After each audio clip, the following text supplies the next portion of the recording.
ఈరోజు మనము ఒక interesting topic keyhole spine surgery గురించి మాట్లాడుకుందాము.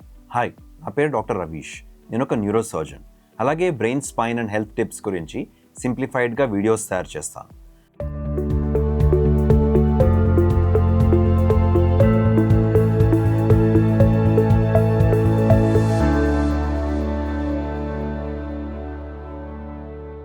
చాలామంది స్పైన్ సర్జరీ అంటే వెనక మన నడుములో పెద్దగా ఇన్సిషన్ చేసేస్తారు, మొత్తం అంతా మసిల్ని స్ప్లిట్ చేసేస్తారు, అసలు మేము సర్జరీ అయిపోయాక నడుస్తాం కూడా పాసిబిలిటీ ఉండదు, కాళ్ళు పడిపోతాయి, ఇలాంటి చాలా అపోహల్లో ఉంటారు.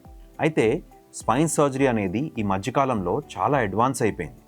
కీ హోల్ స్పైన్ సర్జరీ అంటూ మనము ఆల్మోస్ట్ 1 to 1.5 సెంటీమీటర్ ఇన్సిషన్లోనే స్పైన్ సర్జరీ అనేది చేసేస్తున్నాము.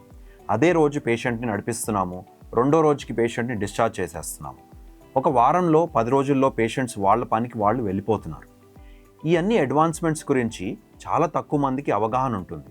ఇప్పటికీ స్పైన్ సర్జరీ అంటే భయపడిపోతూ ఉంటారు. ఇవాళ మనము కీ హోల్ స్పైన్ సర్జరీ గురించి పూర్తిగా డిస్కస్ చేసుకుందాం. స్పైన్ సర్జరీకి ఒక మోడర్న్ మినిమల్ ఇన్వేసివ్ సొల్యూషన్ అనేదే కీ హోల్ స్పైన్ సర్జరీ. చిన్న ఇన్సిషన్ తోటి పెద్ద స్పైన్ ప్రాబ్లమ్స్ సాల్వ్ చేసేస్తాం. ఈ వీడియోలో నేను ఒక న్యూరో సర్జన్గా క్లియర్గా స్టెప్ బై స్టెప్ ఎక్స్ప్లెనేషన్ ఇస్తాను.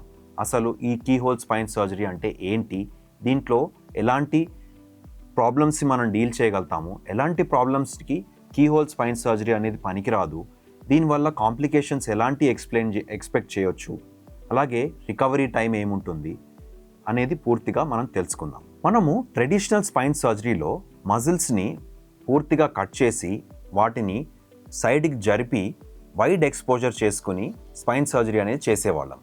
కీ హోల్ స్పైన్ సర్జరీస్ వచ్చేసరికి 1 to 1.5 సెంటీమీటర్ లేదా 2 సెంటీమీటర్ ఇన్సిషన్స్లో నుంచి మనము ట్యూబులర్ రిట్రాక్టర్స్, అలాగే మైక్రోస్కోప్స్, ఎండోస్కోప్స్ యూజ్ చేసి సర్జరీస్ చేస్తాం.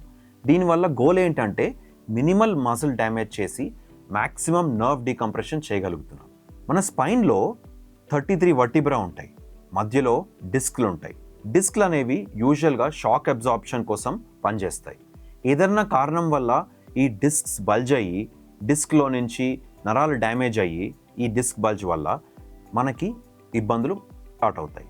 స్లిప్ డిస్క్ అవుతే లేదా బోన్ స్పర్స్ పెరిగిపోతే నర్వ్స్ మీద కంప్రెషన్ స్టార్ట్ అవుతుంది. దీనివల్ల నర్వ్కి ఒత్తిడి పడి ఆ నొప్పి అనేది స్టార్ట్ అవుతుంది. సో ఈ నర్వ్స్కి స్పేస్ ఇవ్వడమే ఈ కీ హోల్ సర్జరీ యొక్క గోల్. నెక్స్ట్ మనము ఇలాంటి కీ హోల్ స్పైన్ సర్జరీతో ఎలాంటి ప్రాబ్లమ్స్ని డీల్ చేయొచ్చో దాని గురించి మాట్లాడుకుందాం.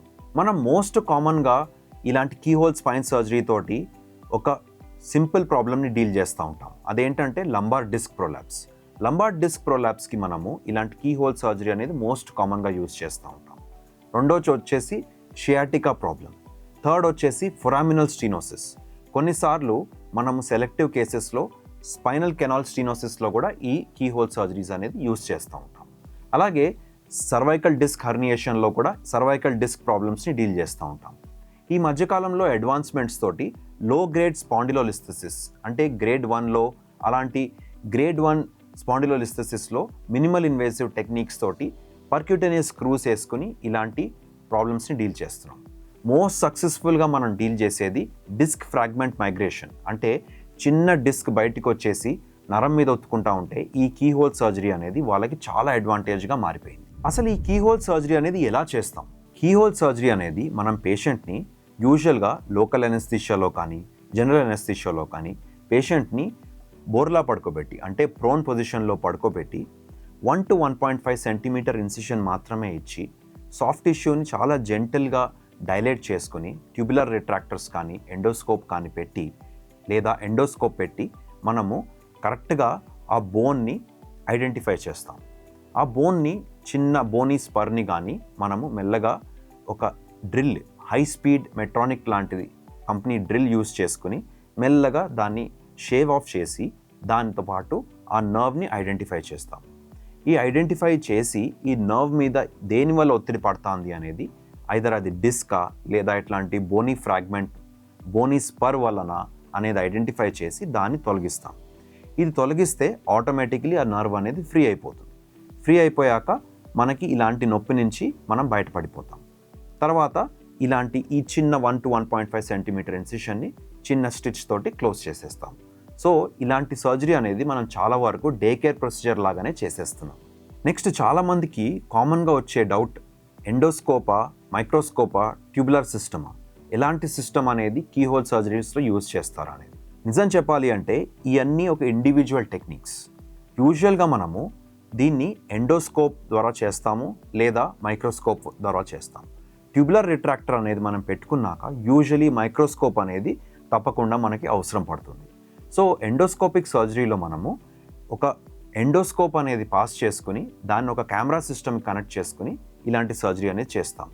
అదే మైక్రోస్కోపిక్ సర్జరీ అంటే ఇలాంటి ట్యూబులర్ రిట్రాక్టర్ని మనము ఈ ఇన్సిషన్లో నుంచి పాస్ చేసుకుని ఈ ట్యూబులర్ సిస్టంలో నుంచి మైక్రోస్కోప్ పెట్టి ఆ మైక్రోస్కోప్ ద్వారా ఇలాంటి సర్జరీ అనేది చేస్తాం. సో ఎలాంటి సర్జరీ అనేది మనకి ఇంపార్టెంట్ లేదా ఎలాంటి సర్జరీ బెటర్ అనేది మనం తెలుసుకోవడం దానికి చాలా కారణాలు ఉంటాయి. సో యూజువల్గా మీ డాక్టర్ అనేవాళ్ళు మీ పర్టిక్యులర్ కండిషన్ని బాగా స్టడీ చేసి దానికి ట్యూబులర్ సిస్టమ్ బెటరా లేదా ఎండోస్కోప్ బెటరా అనేది డిసైడ్ చేస్తారు. సో ఇలాంటి కీహోల్ సర్జరీస్ తోటి ఎలాంటి అడ్వాంటేజెస్ ఉంటాయి?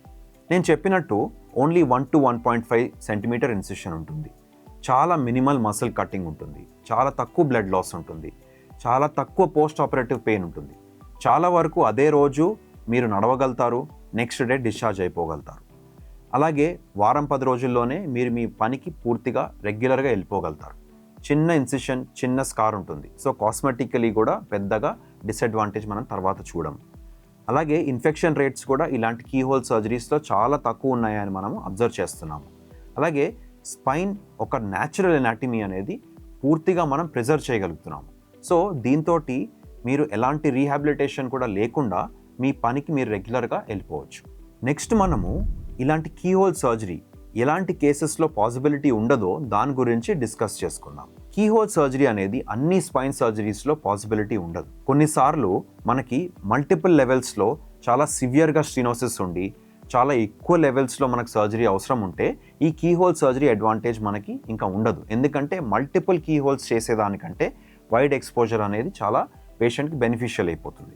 అలాగే హై గ్రేడ్ స్పాండిలోలిస్థెసిస్ అంటాం. హై గ్రేడ్లో అంటే గ్రేడ్ 2 కానీ గ్రేడ్ 3 కానీ స్పాండిలోలిస్థెసిస్ ఉండి చాలా ఎక్కువ ఇన్స్టెబిలిటీ ఉంటే ఫ్యూజన్ సర్జరీస్ బెటర్ అంటాం. అలాగే డిఫార్మిటీ, స్కోలియోసిస్ సర్జరీస్, స్కోలియోసిస్ ఉన్న వాళ్ళల్లో ఇలాంటి కీహోల్ సర్జరీస్ కూడా మనకు పాసిబిలిటీ ఉండదు. కొన్నిసార్లు చాలా పెద్దగా మైగ్రేటెడ్ డిస్క్ ఫ్రాగ్మెంట్స్ అనేవి ఎక్కువ మైగ్రేట్ అయిపోతే ఇలాంటి కీహోల్ సర్జరీ అనేది పాసిబిలిటీ ఉండదు. అలాగే కొన్నిసార్లు చాలా అడ్వాన్స్డ్ కేసెస్లో ఫేసెటల్ ఆర్థ్రోపతి అంటాము. అంటే ఫేసెట్స్ అనేవి చాలా ఎక్కువ పెద్దగా పెరిగిపోతే అప్పుడు కూడా ఇలాంటి కీహోల్ సర్జరీ అనేది పాసిబిలిటీ ఉండదు అని చెప్తా ఉంటాం. నెక్స్ట్ మనం కొన్ని మిత్స్ వర్సెస్ రియాలిటీ ఈ కీహోల్ సర్జరీకి సంబంధించింది దాని గురించి తెలుసుకుందాం. ఒక మిత్ ఏంటంటే కీహోల్ సర్జరీ అనేది ఒక లేజర్ సర్జరీ. ఇది లేజర్ సర్జరీ కాదు. ఇది యూజువలీ కీహోల్ సర్జరీ అనేది మనము ఎండోస్కోప్ లేదా మైక్రోస్కోప్ ద్వారా చేస్తాం. నెక్స్ట్ మిత్ వచ్చేసి ఇన్సిషన్ స్మాల్ ఉంటే సర్జరీ చాలా సింపుల్ అని చెప్పి. ఇన్సిషన్ స్మాల్ ఉంటే సర్జరీ సింపుల్ ఉండదు. ఇది యూజువలీ చాలా కాంప్లెక్స్ టెక్నిక్. సర్జన్స్ చాలా రోజులు, చాలా సంవత్సరాలు బాగా మనం ఈ స్కిల్ని నేర్చుకోవడానికి చాలా కష్టపడి తర్వాత ఈ కాంప్లెక్స్ టెక్నిక్ని అలవాటు చేసుకొని చాలా సింపుల్గా చేస్తూ ఉంటారు. మనకి నెక్స్ట్ ఇలాంటి సర్జరీ అనేది ఇమీడియట్గా పెయిన్ తగ్గిపోతుంది అంటారు. నెక్స్ట్ మనము ఇలాంటి కీహోల్ సర్జరీ తర్వాత ఎన్ని రోజుల్లో రికవరీ అయిపోవచ్చో దాని గురించి తెలుసుకుందాం. యూజువలీ సర్జరీ అయిపోయినాక సేమ్ డేనే నడిపించేస్తాం.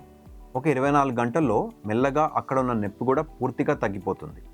3 నుంచి 5 రోజులు లేదా మ్యాక్సిమం ఒక వారంలో మీరు మీ ఆఫీస్ పనులకి, రెగ్యులర్ పనులకి వెళ్ళిపోవచ్చు. ఒక 10 రోజుల తర్వాత డ్రైవింగ్ ఇలాంటి పనులు కూడా చేసుకోవచ్చు.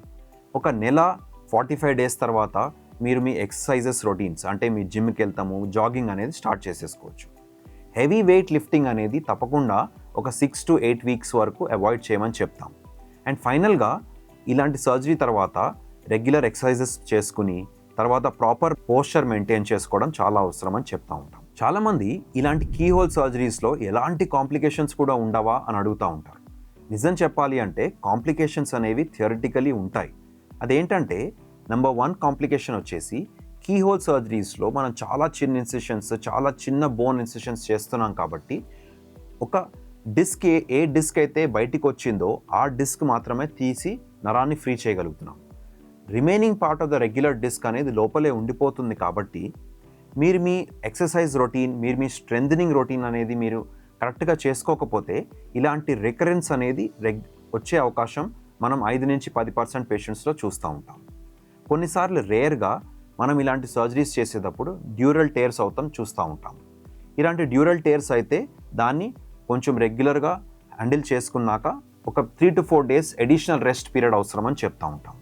కొన్నిసార్లు రేర్గా మనము ఇన్ఫెక్షన్స్ చూస్తూ ఉంటాం. అలాగే కొంతమందిలో వెరీ రేర్గా ఈ నడుము నొప్పి అనేది కొన్ని ఎక్కువ రోజులు చూస్తూ ఉంటాం. చెప్పాలంటే ఓవరాల్ సక్సెస్ రేట్ ఆల్మోస్ట్ 99% ఉన్నా కానీ 1% పేషెంట్స్లో ఇలాంటి కాంప్లికేషన్స్ చూస్తూ ఉంటాం. దీనికి ఇలాంటి కాంప్లికేషన్స్ ఈ 1% కూడా అవాయిడ్ చేసుకోవాలి అంటే మనం నెక్స్ట్ మాట్లాడుకోవాల్సింది ఎలాంటి టెక్నాలజికల్ ఎక్స్పర్టీస్, సర్జన్ ఎక్స్పర్టీస్ అవసరమో దాని గురించి డిస్కస్ చేసుకుందాం. యూజువలీ మనము ఇలాంటి కీహోల్ సర్జరీస్ అనేవి హై అండ్ మైక్రోస్కోప్స్ ఉన్నప్పుడు లేదా మంచి క్వాలిటీ ట్యూబులర్ రిట్రాక్టర్స్ ఉన్నప్పుడు ఎలాంటి ప్రాబ్లమ్స్ అవ్వకుండా చూసుకుంటాం. అలాగే మనకి ప్రాపర్ సియామ్, అలాగే ప్రాపర్ మైక్రో ఇన్స్ట్రుమెంట్స్ ఉంటే మనకి ఇలాంటి సర్జరీస్ సక్సెస్ రేట్ అనేది చాలా పెరిగిపోతుంది. అండ్ ఫైనల్గా సర్జన్ ఎక్స్పర్టీస్ కూడా చాలా ఇంపార్టెంట్.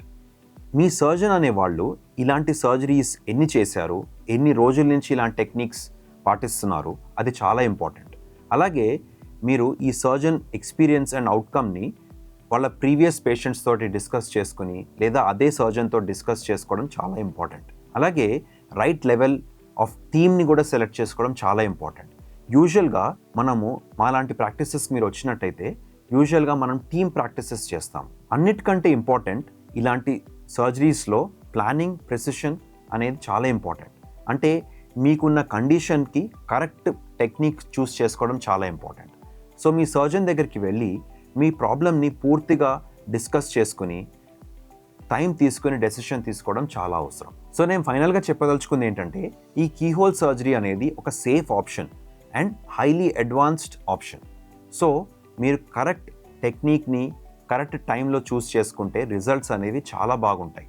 సో తప్పకుండా మీకు ఇలాంటి స్పైన్ ప్రాబ్లం ఉంటే మీ సర్జన్ తోటి కీహోల్ సర్జరీస్ గురించి డిస్కస్ చేసుకుని కరెక్ట్ డెసిషన్ తీసుకోండి.